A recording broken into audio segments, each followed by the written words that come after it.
నేను ఒక టెంపుల్‌కెళ్ళాను ఇండియాలో ఉన్నప్పుడు ఒకసారి పెద్ద టెంపుల్. అయితే చాలా గుంపు గూడారు. ఏదో లైక్ ఒక ఒక రంధ్రం ఉంది. ఆ రంధ్రంలో జున్నికి చాలా చాలా మంది గుంపు గూడారు. సో, హ్మ్. నేనేందా అని చూద్దామని ఎళ్ళానిట్లా. పక్కా నాకు కొంచెం కష్టమైనా పోయి ఎళ్లి చూసాను. అందరిని కొట్టుకొని పోయి చూసా. ఆ హోల్‌లో చూస్తే ఏమి లేదండి అందులో.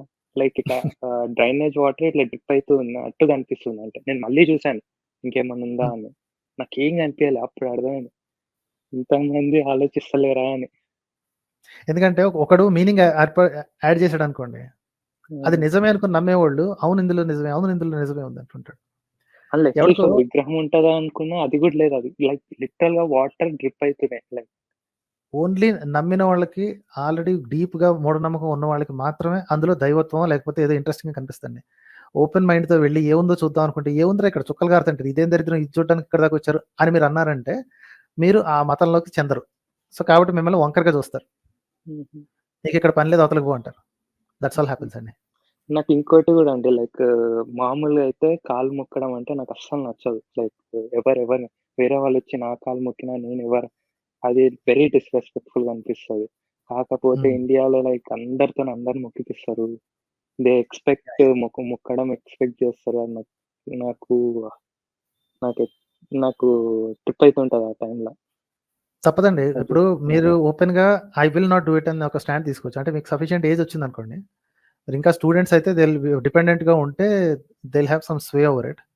కానీ అప్పుడు కూడా చెప్పొచ్చును గానీ but I will not judge you if you do act it. అయితే యాక్చువల్లీ నేను పెద్దోన్నే అండి. లైక్ చిన్నోడిని గాదు. బట్ ఫోర్స్ అయింది ఇంట్లో. నేను స్టాండ్ తీసుకున్నాను. హ్మ్. ఫస్ట్ టైమ్ లైక్ ఇంట్లో అందరికి జెప్పేసాను. పెద్ద కొంచెం గొడవైనట్టయింది. But I didn't care like at least it will be a message to the other cousins or anyone like hmm. Hmm. అందుకని యాహ్! నేను చెప్పాను. Yeah! That's the one thing and నేను షూర్. Like sure. అదే ఇంకోటండి లైక్ ఒక ముస్లిం వుమెన్‌తోని మాట్లాడాను. Like నార్మల్‌గా just hmm. అడిగాను. How do you feel about Islam అన్నట్టు. హ్మ్. అంటే లైక్ అంటే అది కొంచెం వేగ్ క్వెషనే బట్ అడిగితే ఆహ్, షీ సెడ్ లైక్ అదే మా ఫుడ్ గురించి, హలాల్ గురించి, నమాజ్ గురించి మా మా మా ఇష్టం ఉంటది గదా! అది ఇది అన్నా. నేను దాని గురించి గాదు. As a culture how do you feel అని అడిగాను. హ్మ్. అడిగితే స్పెసిఫిక్‌గా అడగమన్నది. సో, శాంపుల్ క్వెషన్ అడుగుతా అని జెప్పి 4 మ్యారేజెస్ మీద మీ ఒపీనియన్ ఏంది అని అడిగాను. హ్మ్. ఆమె ఏం చెప్పుంటదనుకుంటున్నారు? మా మొహమ్మద్ చెప్పాడు కాబట్టి అది నిజమే అన్నదేమో. అహా! నిజమే. దాని మీద నీ ఫీలింగ్ ఏంటి అని అడిగాను. లైక్ అది కరెక్టా? హ్మ్. రాంగా అని. హ్మ్. హ్మ్. అదే. అంటే she must have said it is right. అంటే ఏదో ఒక జస్టిఫికేషన్ ఇచ్చుకోవాలి గదా! దానికి. అదే. అదే. అదే. రైట్ అనే జెప్తారు. సో, అంటే ఎవరు పడితే వాళ్ళు జేసుకోలేరు. దానికి రిచ్ ఉండాలి. నలుగురికి 4 ఈక్వల్ టైమ్ ఇయ్యాలి. ఇట్లా రకరకాల 3, 4 జెప్పింది పాయింట్స్. నేను సింపుల్‌గా అన్నా. ఇవేవి ఆహ్, సపోర్టింగ్ చేయలేవు లైక్ పాలిగమీకి. హ్మ్. అదే అదే ఆహ్, మాట మరి ఒక అమ్మాయి రిచ్ అనుకోండి. వాళ్ళ వాళ్ళ నాన్న కొన్ని కోట్లు ఒకే ఒక్క కూతురుందనుకోండి ఫర్ ఎగ్జాంపుల్. ఏదో ఫర్ వాట్ ఎవర్ రీజన్. ఒకే ఒక్క కూతురుంది. కోట్లు ఆస్తుంది. అమ్మాయి చేసుకోవచ్చా ఐదుగురిని?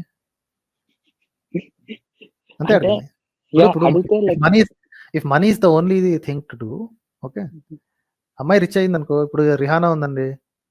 ఐదుగురిని చేసుకోవచ్చా? ఇస్లాం గనుక తీసుకుంటే ఐదుగురిని చేసుకోవచ్చా? ఇప్పుడు అది మగోడికో రూల్, ఆడోడికో రూల్ ఎందుకుంది అని. అయినా నలుగురిని చేసుకోవాలి అనేది ఎందుకొచ్చింది అంటే దానికో జస్టిఫికేషన్ కాదు గానీ దానికి రీజన్ ఉందండి. రీజన్ ఏంటంటే అప్పట్లో యుద్ధానికి పోయి ఆహ్, వీళ్ళు సైనికులు చచ్చిపోయేవాళ్ళు గదా! సైనికులో, రాబర్సో వాటెవర్ యూ కాల్ దెమ్. వాళ్ళు చచ్చిపోయేవాళ్ళు గదా! ఆ పెళ్ళాలు అన్యాయం అయిపోయేవాళ్ళు. సో, కాబట్టి మల్టిపుల్ పెళ్ళాలను చేసుకునే అవకాశం ఉందన్నమాట. అలా మొదలైందన్నమాట. నంబర్ ఆఫ్ మగోళ్ళు తక్కువుండేవాళ్ళు, ఆడోళ్ళు ఎక్కువుండేవాళ్ళు. ఎందుకు అంటే మగోళ్ళు చచ్చిపోయేవాళ్ళు యుద్ధాల్లో. గెలిచిన కబీలే గాని, ఓడిన కబీలే గాని ఎంతో కొంతమంది చచ్చిపోయేవాళ్ళు. దాన్ని హుహు. ఎలా ఇప్పుడు ఆ యుద్ధాలు జరగట్లేదు. ఆ టైం లేదు. ఆ పరిస్థితి కాదు. అయినా సరే ఇంకా ఎందుకు నడుస్తుంది అంటే బికాజ్ మొహమ్మద్ చెప్పాడు గాబట్టి. అది తప్ప వేరే రూల్ లేదండి. అంటే అందరూ పాటిస్తున్నారంటే ప్రతి ఒక్కడు పాటిస్తున్నారంటే ఎవడు చేయట్లేదు. చాలా తక్కువ మంది చేస్తున్నారు. ఇప్పుడు అది కూడా ఏంటంటే బుర్ర తక్కువోళ్ళు బాగా డబ్బులున్నోళ్ళు. ఎందుకంటే because they can afford it. బుర్ర హుహు. తక్కువోళ్ళు ఎక్కడున్నారు అంటే మన ఉత్తర రాష్ట్రాల్లో ఉన్నారు. ముస్లిమ్స్.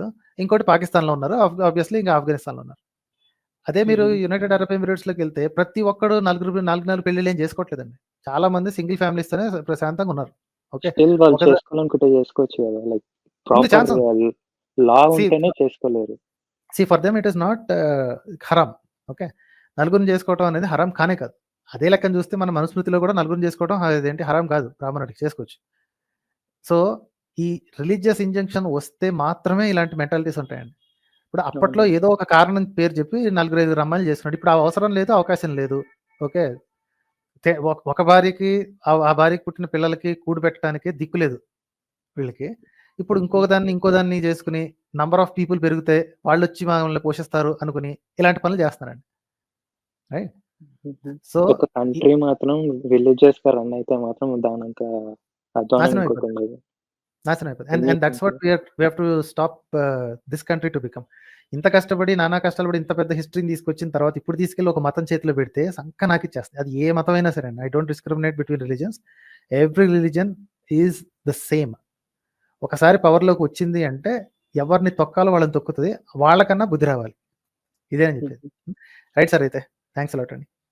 యాహ్!